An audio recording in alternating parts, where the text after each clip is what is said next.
po ang lahat.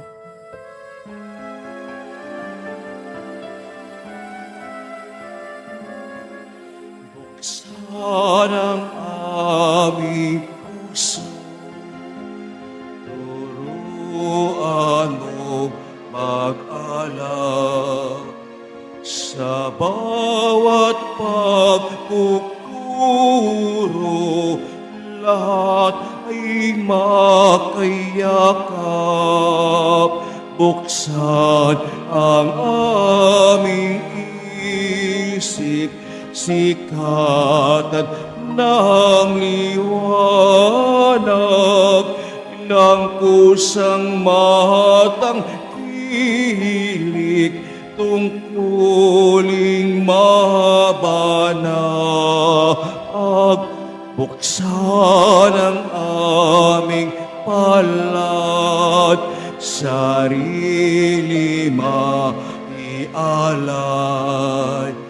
Tulungan mong ihanap kami ng bagong malay.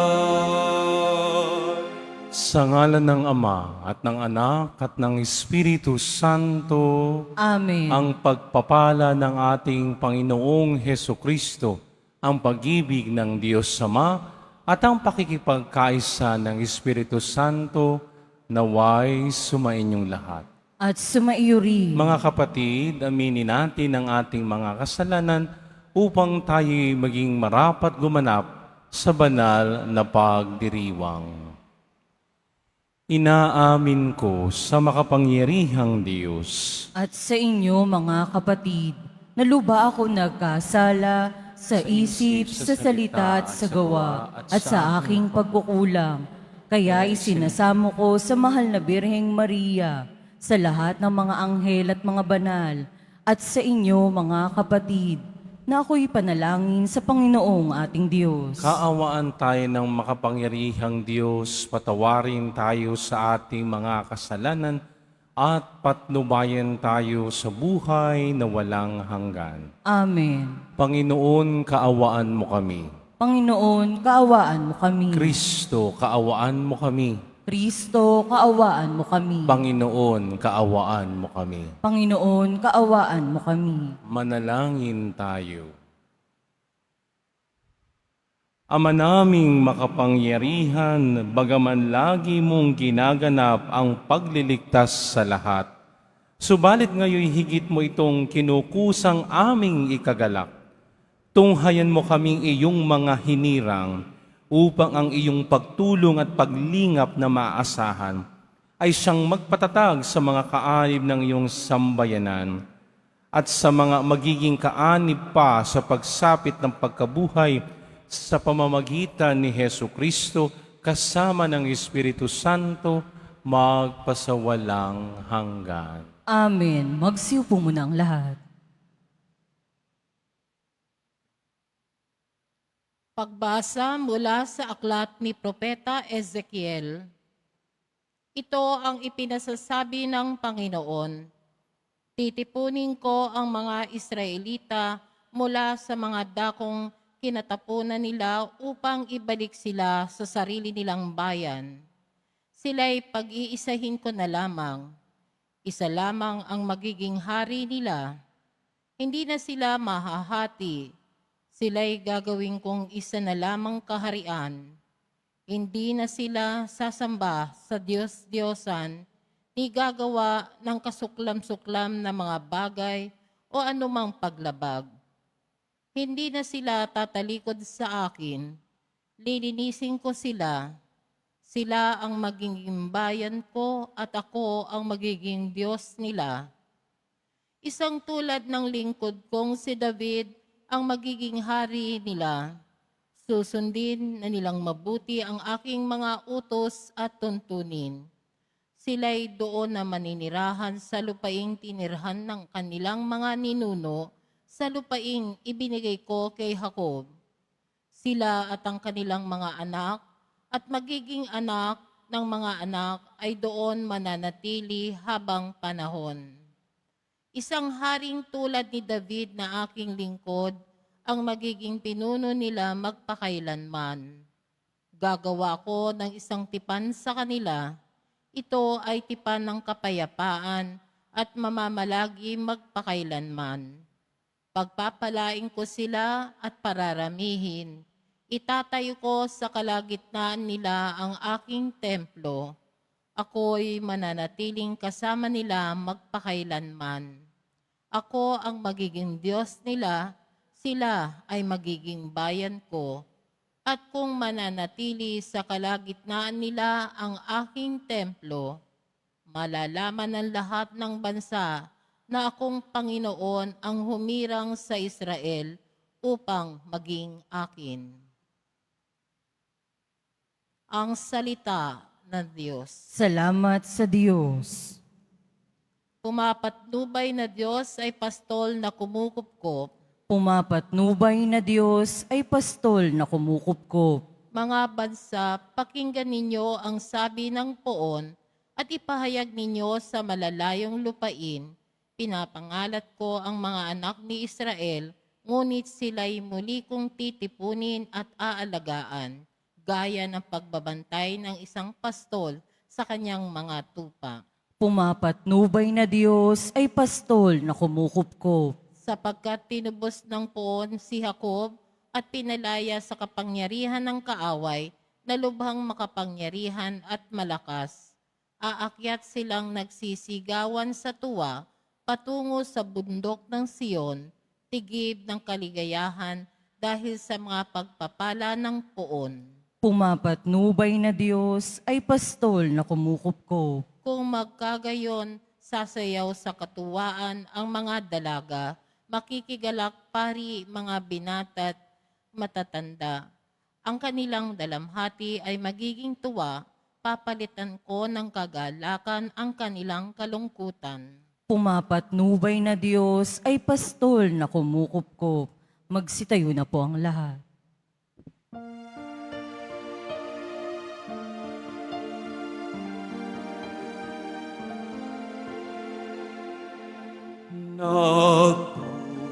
Nagpupuri kami sa'yo, Panginoong Yesu Kristo. Nagpupuri kami sa'yo, Panginoong Yesu Kristo. Sinabi ng poong mahal, kasamaan ay layuan, kasalan ay pagsisihan. Kayong mga magbubuhay, magbalik loob na tunay.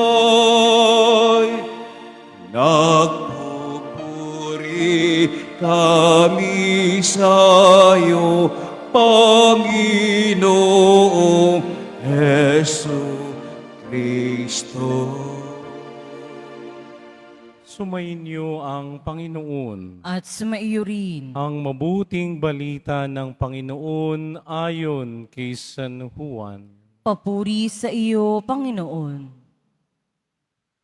Noong panahong iyon, marami sa mga Hudyong dumalaw kay Maria ang nakakita sa ginawa ni Jesus at nanalig sa Kanya.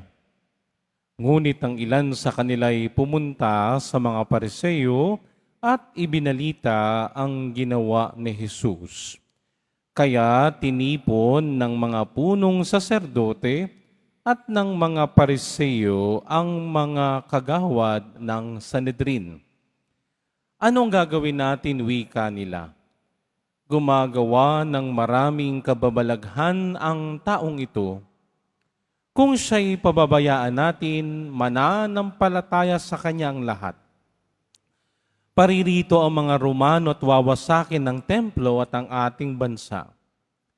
Ngunit isa sa kanila, si Caifás, ang pinakapunong saserdote noon, ay nagsabi ng ganito, ano ba kayo?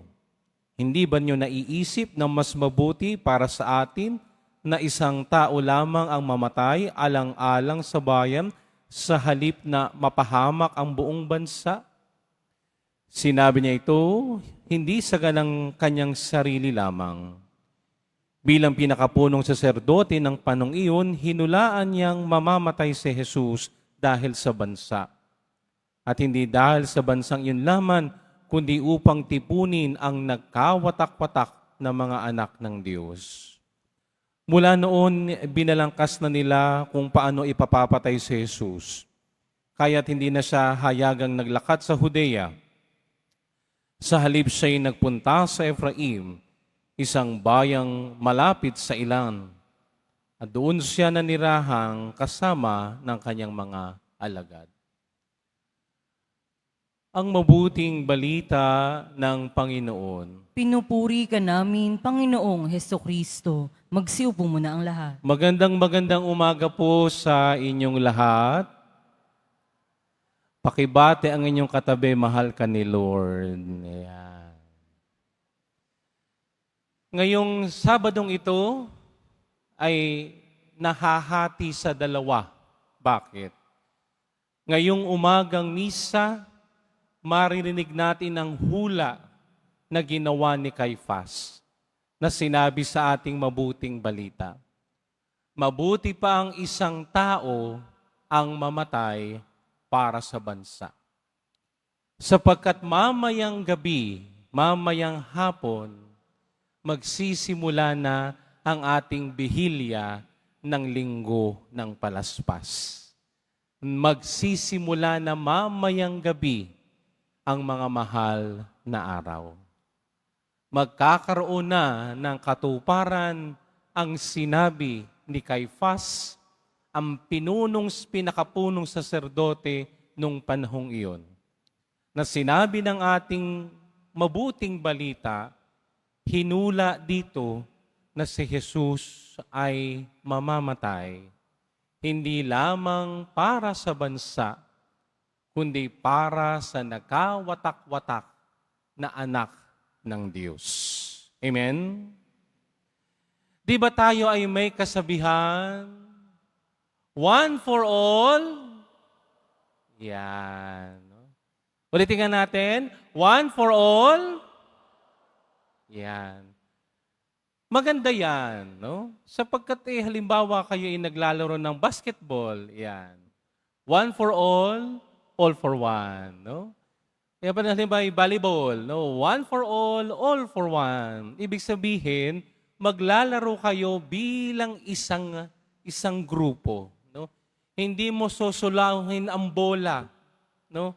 Hindi ka buaya, sabi nga, no? Ipapasa mo sa iba, no? Para manalo ang inyong kupunan, di ba?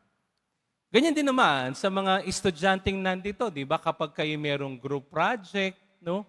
O kaya ay paper, one for all for one, no? Mag-aambagan tayo. At di ba hindi sa pamilya natin, di ba? One for all for one. Kapag may problema ang isang kapamilya, kasama natin, no? Walang iwanan. Subalit meron din itong isang mukha na hindi maganda. Bakit? Yung bang isasakripisyo mo yung isa para hindi mapahamak ang karamihan. Ito ang nangyaring hula ni Caifás. Bakit? Sapagkat sa ating mabuting balita, napakinggan natin, no? Anong sabi nila? Kung hindi natin pipigilan si Jesus, marami ang mananampalataya sa Kanya. Maraming susunod sa Kanya. At nag-aalala sila kung ano ang sasabihin ng Imperyong Romano. Bakit po? Sapagkat kung inyong ating pag-aaralang maigi, ang senaryo o sitwasyon ng ating mabuting balita, alam na ng Imperyong Romano na nag-aalsa na ang mga Hudyo laban sa kanila. Meaning to say, no, humahanap lang ng paraan ang Imperyong Romano para disiplinahin ang mga Hudyo. Kaya, no? Kaya sabi nga dito, no, ang mangyayari, kailangan natin ng sacrificial lamb. Kumbaga, iniisip ni Caiphas, kailangan meron tayong pagbibintangan para hindi tayo mapahamak. At sinong iniisip nila? Walang iba kundi si Jesus. Subalit yung iniisip nila ay pansarili. Pero iba ang pag-iisip ng Diyos. Bakit? Mamamatay si Jesus, hindi lamang para sa bayan, sabi ng mabuting balita, kundi siya'y mamamatay upang nang sa ganon, ang lahat na nagkawatak-watak na mga anak ng Diyos, ng mga anak ng Israel ay magsama-samang muli. Ito ang hula ng unang pagbasa mula sa aklat ni Propeta Ezekiel. Sabi ng propeta, titipunin ko uli ang mga nawawalang anak ng Israel. Kukunin ko sila at sila'y aking magiging mga anak at ako ang kanilang magiging Diyos at sila naman ay aking magiging bayan. Sapagkat kung atin namang pagbabatayan ng unang pagbasa, ang mga Israelita o ang bansang Israel noon ay nakukubkub pa ng isang mananakop. At sila'y pinaghiwa-hiwalay. Dinala sila sa iba't ibang lugar. Bakit? Sapagkat kapag sila'y nagsama-sama, mag-aaklas sila. Di ba? Maghihimagsik sila. Kaya sila'y pinatapon sa iba't ibang lugar. At dahil dito, no, ay talagang mararamdaman ng mga taga-Israel ang pighati na maalis sa kanilang sariling bayan. Subalit nagbitaw ng pangako ang Diyos sa pamamagitan ni Ezekiel. Si Ezekiel ay isang pari. Hindi lang siya propeta, pari din yan ng lumang tipan. Kaya nung humula, no, si propeta Ezekiel, sinabi niya, dadating ang panahon, titipunin niya, pagsasama-samahin niya muli ang nawalang mga anak ng Israel at ako'y kanilang magiging Diyos. Pero bago mangyari yon, anong sabi ng propeta? Lilinisin ko sila. At papaanong linis ang gagawin ng Diyos? Hindi sa pamamagitan ng dugo, hindi lang sa pamamagitan ng tubig, kundi sa pamamagitan ng dugo. Pero hindi basta dugo ng tupa, kundi ito'y magaganap sa pagkapako ni Kristo sa krus, na sa pamamagitan ng kanyang mga dugo, pagsasama-samahin niya muli ang mga anak ng Israel. Parang ganito lang ho yan eh. Taas ang kamay dito ng mga nagluluto ng manok, taas ang kamay. O yung iba kumakain lang. Di bagat sa probinsya, kapag ginigiliitan ang leeg ng manok, hindi baga iyan ay mayroong mangkok na may lamang bigas. Di ba? At doon pag ginilitan ng leeg, ang manok, di ba, ibinubuhos doon yung dugo. Di ba ho? Hindi niya ba napansin na kapag naibuhos na yung dugo doon sa mangkok na iyon, hindi niya ba napansin na yung mga bigas nagkakadikit-dikit, di ba? Hindi na nakakahiwa-hiwala yung mga bigas, kundi sila ay nabubuo, di ba? Yan ang imahen na ipinakikita ng ating mabuting balita. Sa pamamagitan ng kamatayan ni Jesus, ang mga nagkawatak-watak ay mabubuo muli. Napakaganda sapagkat itong Sabadong ito, binubuksan na niya ng bahagya ang pintuan ng kaganapan. Bakit? Sapagkat mamayang gabi at bukas, ipagdiriwang natin ang linggo ng palaspas. Binubuksan na natin ang mga mahal na araw. At binubuksan natin sa pamamagitan ng matagumpay na pagpasok ng Panginoong Hesus sa pasimula ng seremonya. Pero pagdating natin sa pagpapahayag ng salita ng Diyos, lalo't higit sa pagpapahayag ng Ebanghelyo'y maririnig natin kung papaano mamamatay si Jesus. Magkakaroon na ng kaganapan ang mga hinula ng mga propeta, ang sinasabi ng kautusan sa katauhan ni Jesus Nazareno. At tayo bilang mga deboto, tayong mga mananampalataya, inaanyayahan ako at inaanyayahan tayo, samahan natin si Jesus sa kanyang paglalakbay ngayong mga mahal na araw. Oo, minsan lang niyang ginawa ni Jesus, pero pagkakatandaan natin ito, kapag hindi natin inaalaala yan, malilimutan natin yan. At kapag nalimutan na natin yan, magiging walang saysay ang lahat. May saysay ang kaligtasang ginawa ni Jesus Nazareno. Bakit?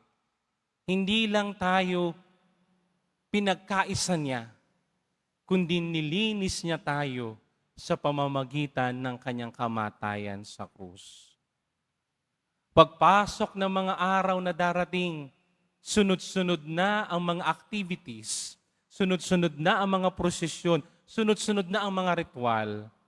Ang panalangin ko'y ito sa aking sarili at sa bawat isang naririto na deboto ng Jesus Nazareno, ay sana'y wag lamang tayong manatiling sa debosyon lang. Wag lang tayong manatili sa mga prosesyon. Wag lang tayong manatili sa mga sinakulo at kung ano pa ang mga ginagawa nating ritual sa mga mahal na araw. Bagkus sa pamamagitan ng mga ritual, debosyon at panatang gagawin natin, mas lumalim ang aking pakikipag-ugnayan sa Diyos. Mas lumalim pa ang aking pagmamahal kay Jesus Nazareno. At mas lalong tumindi ang aking pagmamahal kay Jesus Nazareno. At bilang panghuli, alam ni Jesus na mangyayari ang mga paghihirap at kamatayan niya.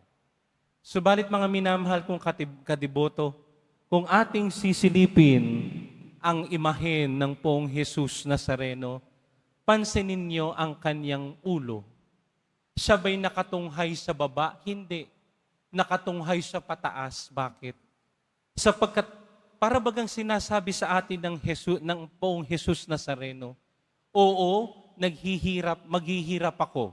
Oo, dadanasin ko ang lahat, pero alam kong may Diyos Ama na hindi ako iiwan. Alam ko na may Diyos Ama na hindi ako pababayaan. Na may Diyos Ama na ako isasamahan ano't anuman ng mangyari. At hindi pinapaalalahanan mga minamahal ko mga deboto, katulad ni Jesus Nazareno, tumingala tayo. Bakit? Hindi niya tayo pababayaan. Ang tingin niya, paitaas, ay pagpapaalala sa atin, magtatagumpay tayo. Ano man ang hamon, problema na hinaharap natin sa buhay, katulad ni Jesus Nazareno, magtatagumpay din tayo. Huwag lang nating kakalimutan tumingala. Huwag na nating kalimutan na may Diyos Ama na nag-aalaga sa akin at sa ating lahat. Nawa sa pagpasok natin ng mga mahal na araw, samahan tayo ni Jesus Nazareno sa ating mga gagawing mga religious practices. Nawa si Jesus Nazareno ay maging gabay ko sa aking paglalakbay ng tuwid at tama dito sa lupang ibabaw. At nawa ang pag-ibig ni Jesus Nazareno ang maging dahilan kung bakit ko ginagawa ang iba't ibang religious practices na ito. Na katulad ni Jesus Nazareno, maging masunurin ako sa kagustuhan ng Ama. Amen. Magsitayo na po ang lahat.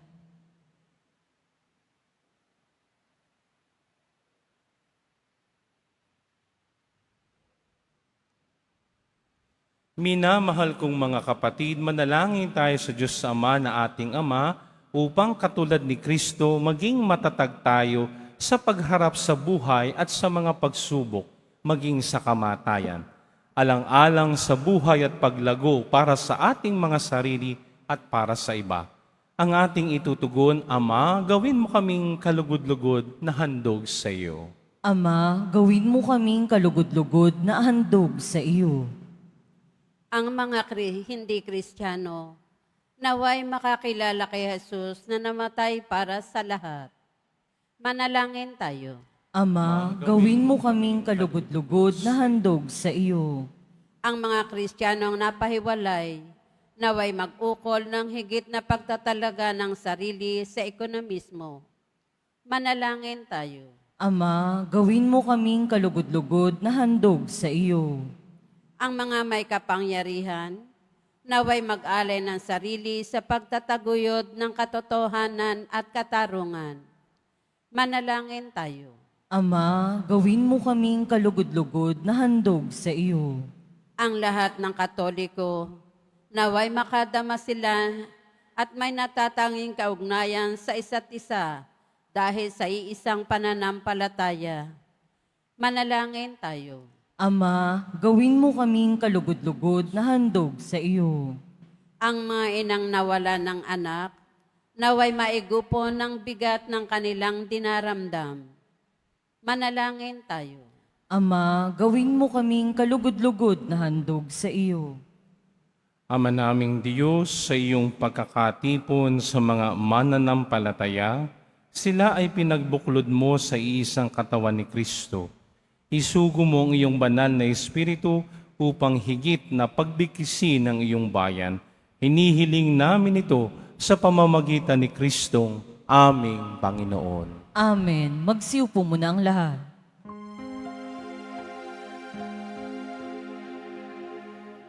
Minsan lamang ako daraan sa daigdig na ito. Kaya anong man ang mabuting maring gawin ko ngayon. O anumang kabutihan ang maaari kong ipadama, itulod ninyong magawa ko ngayon ang mga bagay na to.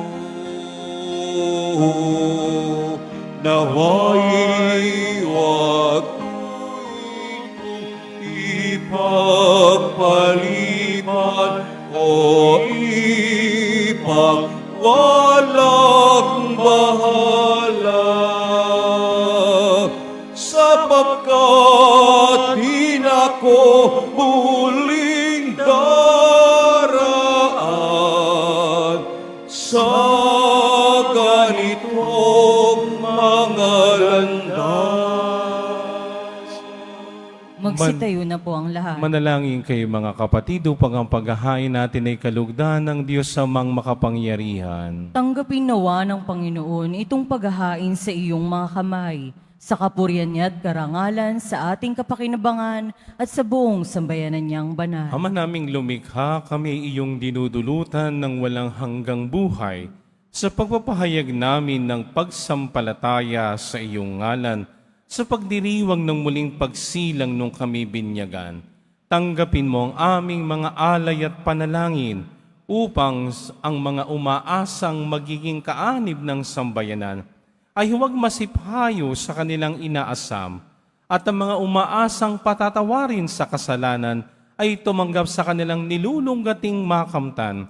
Sa pamamagitan ni Jesucristo kasama ng Espiritu Santo, magpasawalang hanggan. Amen. Sumainyo ang Panginoon. At sumaiyo rin. Itaas sa Diyos ang inyong puso at diwa. Itinaas na namin sa Panginoon. Pasalamatan natin ang Panginoong ating Diyos. Marapat na siya'y pasalamat. Ama naming makapangyarihan, tunay ngang marapat na ikaw ay aming pasalamatan sa pamamagitan ni Hesukristo na aming Panginoon.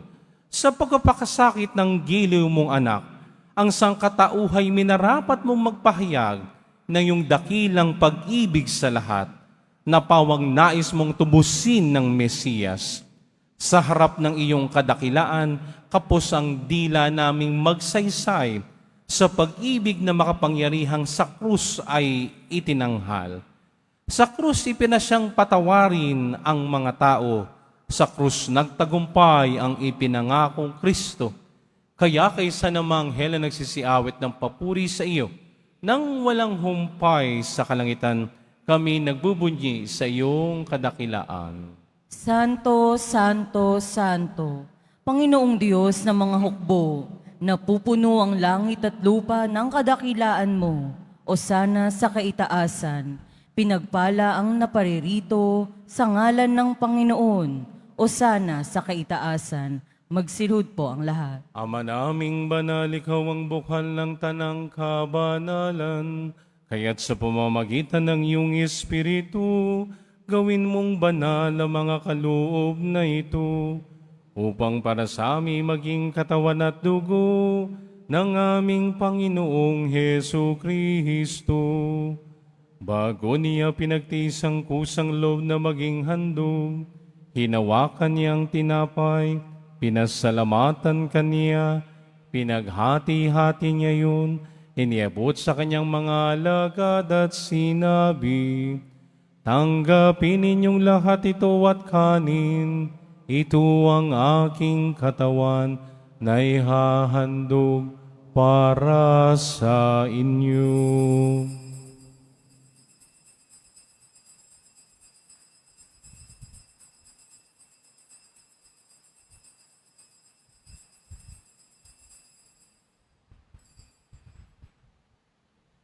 Gayon din naman nang matapos ang hapunan, hinawakan niyang kahalis, muli kanyang pinasalamatan, inabot niya ang kalis sa kanyang mga alagad at sinabi, tanggapin ninyong lahat ito at inumin ito ang kalis ng aking dugo, ng bago at walang hanggang tipan, ang aking dugo na ibubuhos para sa inyo at para sa lahat, sa ikapagpapatawad ng mga kasalanan. Gawin ninyo ito sa pag-alala sa akin.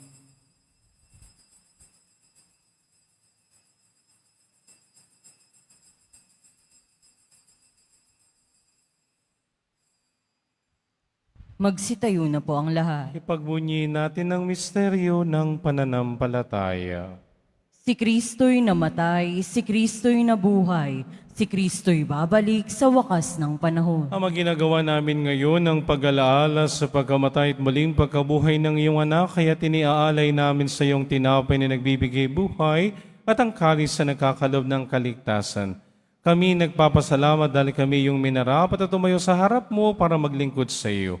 Isinasamo namin kami magsasalo-salo sa katawan na dugo ni Kristo, ay mabuklod sa pagkakaisa sa pamamagitan ng Espiritu Santo. Amalingapin mo ang iyong simbahang laganap sa buong daigdig. Puspusin mo kami sa pag-ibig kay San Francisco na aming Papa at ni Jose na aming Obispo at ng Tanang Kaparian. Alalahanin mo rin ang mga kapatid naming nahimlay na may pag-asang sila'y muling mabubuhay, gayon din ang lahat ng mga pumanaw. Kawan mo sila at patuloyin sa iyong kaliwanagan. Kawan at pagkinapatin kaming lahat na makasalo sa iyong buhay na walang wakas. Kaisa ng mahal na Birheng Maria na ina ng Diyos, ang kanyang kabiyak na pusong si San Jose, kaysa ng mga apostol at ang lahat ng mga banal na namuhay dito sa daigdig ng kalugod-lugod sa iyo, may pagdiwang nawa namin ang pagpupuri sa ikararangal mo sa pamamagitan ng iyong anak na aming Panginoong Hesu Kristo. Sa pamamagitan ni Kristo kasama niya at sa Kanya, ang lahat ng parangal at papuri ay sa iyo, Diyos amang makapangyarihan, kasama ng Espiritu Santo, magpasawalang hanggan. Amen. Amen. Amen.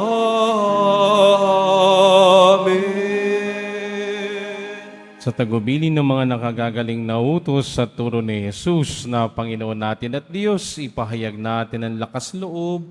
Ama namin, sumasalangit ka. Sambahin ang ngalan mo, mapasa amin ang kaharian mo, sundin ang loob mo dito sa lupa para nang sa langit. Bigyan mo kami ngayon ng aming kakanin sa araw-araw, at patawarin mo kami sa aming mga sala, para nang pagpapatawad namin sa nagkakasala sa amin. At huwag mo kaming ipahintulot sa tukso, at iadya mo kami sa lahat ng masama. Hinihiling namin kami adiya sa lahat ng masama, pagkaluban ng kapayapaan araw-araw, iligtas sa kasalanan at ilayo sa lahat ng kapahamakan, samantalang aming pinananabikan ng dakilang araw ng pagpapahayag ng tagapagligtas naming si Hesu Kristo. Sapagkat iyo ang kaharian at ang kapangyarihan at ang kapurihan magpakailanman. Amen. Panginoong Hesu Kristo, sinabi mo sa iyong mga apostol, kapayapaan ang iniiwan ko sa inyo, ang aking kapayapaan ang ibinibigay ko sa inyo. Tunghay mo ang aming pananampalataya at wag ang aming pagkakasala. Pagkaluban mo kami ng kapayapaan at pagkakaisa, ayon sa iyong kalooban, kasama ng Espiritu Santo, magpasawalang hanggan. Amen. Ang kapayapaan ng Panginoon ay laging sumainyo. At sumaiyo rin. Magbigayan tayo ng kapayapaan sa isa't isa. Kordero ng Diyos na nag-aalis ng mga kasalanan ng sanlibutan, maawa ka sa amin. Kordero ng Diyos na nag-aalis ng mga kasalanan ng sanlibutan, maawa ka sa amin. Kordero ng Diyos na nag-aalis ng mga kasalanan ng sanlibutan, ipagkaloob mo sa amin ang kapayapaan. Magsiluhod po ang lahat. Ito ang kordero ng Diyos, ito ang nag-aalis ng mga kasalanan ng sanlibutan. Mapapala tayong inaanyayahan sa kanyang piging. Panginoon, hindi ako karapat-dapat na magpatuloy sa iyo, ngunit sa isang salita mo lamang ay gagaling na ako.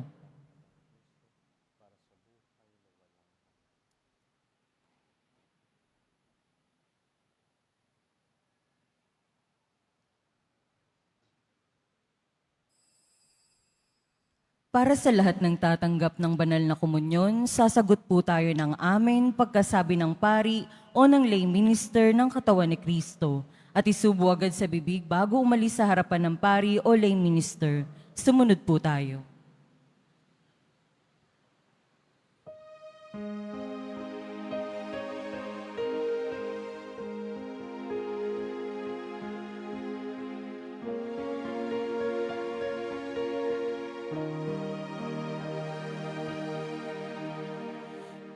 Ikaw ang lagi kong kausap.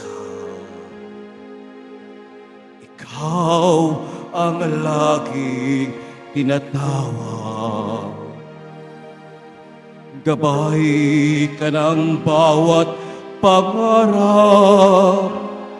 Lakas ng bawat pagsisikap. Ikaw ang tunay na kaibigan. Ginto ang puso't kalooban.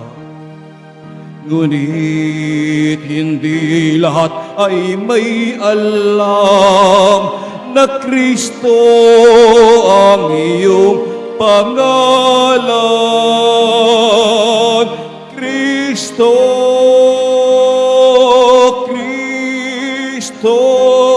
bakit minsan ka lang nakikilala?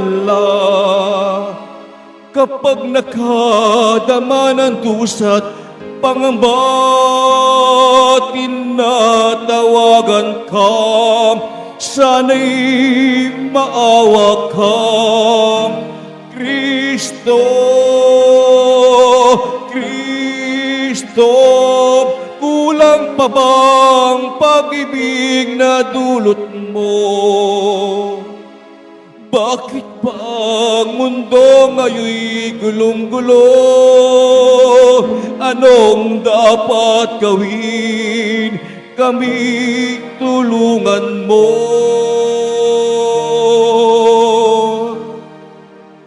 Ikaw ang lagi kong kausap. Ikaw ang laging tinatawag.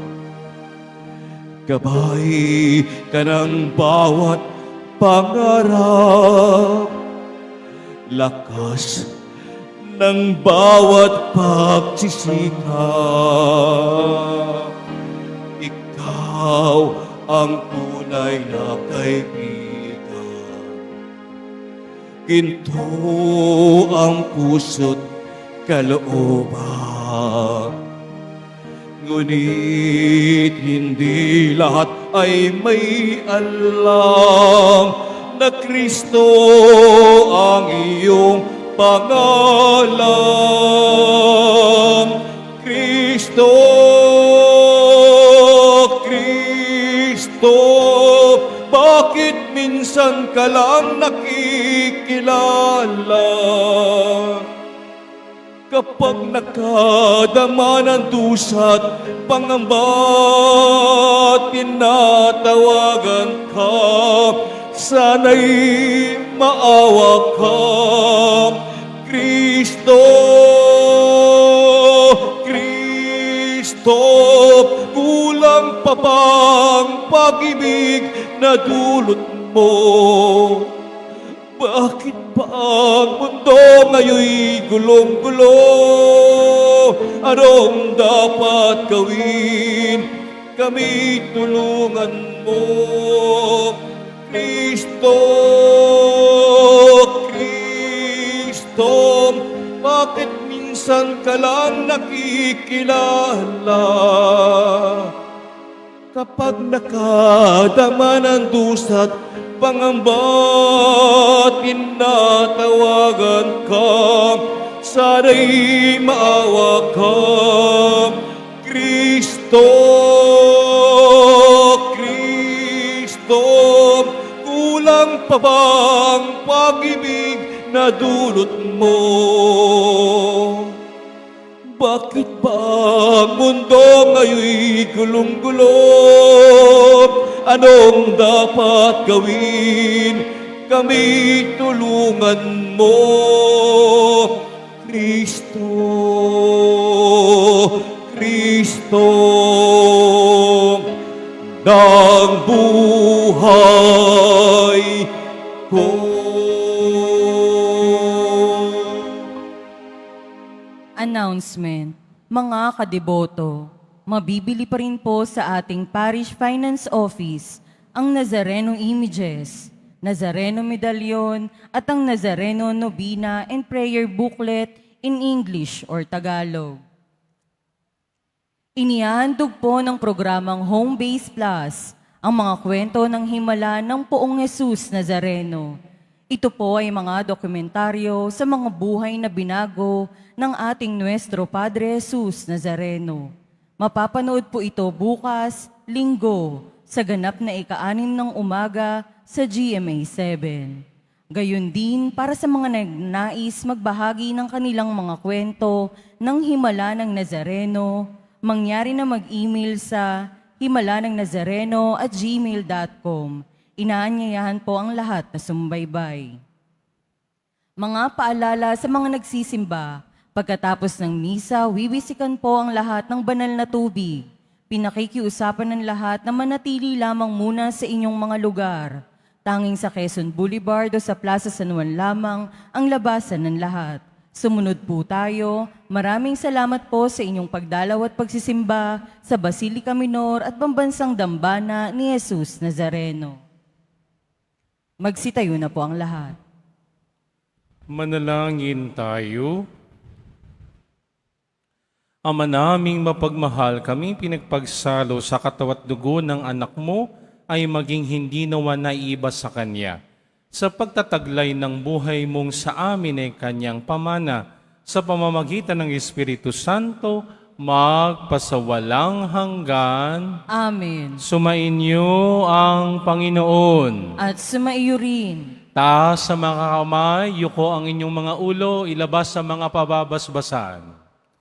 Mahal na poong Jesus Nazareno, inihayag mo sa pamamagitan ng krus ang walang maliw na pag-ibig ng Diyos sa sangkatauhan.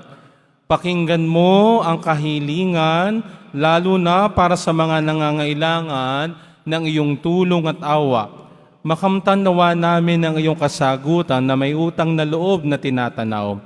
Basbasan din po ninyo itong mga imahin at dasalan upang lalo kaming manalangit at magtiwala.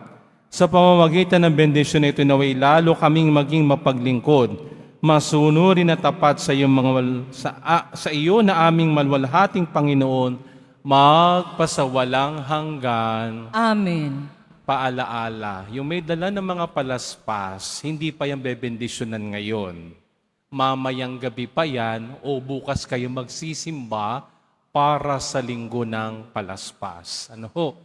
So ulitin ko, ang pagbabasbas ng palaspas ay gagawin mamaya sa anticipated mass natin at bukas sa mga misa dito sa ating dambana. Maraming salamat po. Pagpalain kayo ng makapangyarihang Diyos, Ama at Anak at Espiritu Santo. Amen. Bumayo kayong taglayang kapayapaan ng poong Jesus Nazareno. Salamat sa Diyos. Taas sa mga kamay habang inaawit ang awit sa Jesus Nazareno.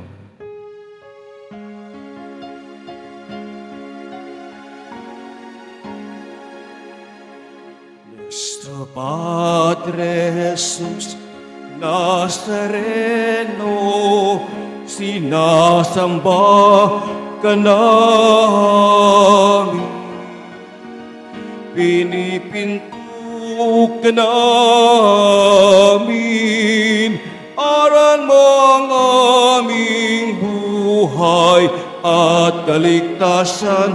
Nuestro Padre Jesús Nazareno, iligtas mo kami sa kasalanan. Ang krus mong kinamatayan ay sagisag ng aming kaligtasan. Nuestro Padre Jesus Nazareno, dinarangal ka namin. Nuestro Padre Jesus Nazareno, dinulwalhati ka namin. Nuestro Padre Jesus Nazareno, dinarangal ka namin. Nuestro Padre Jesus Nazareno, dinulwalhati ka namin.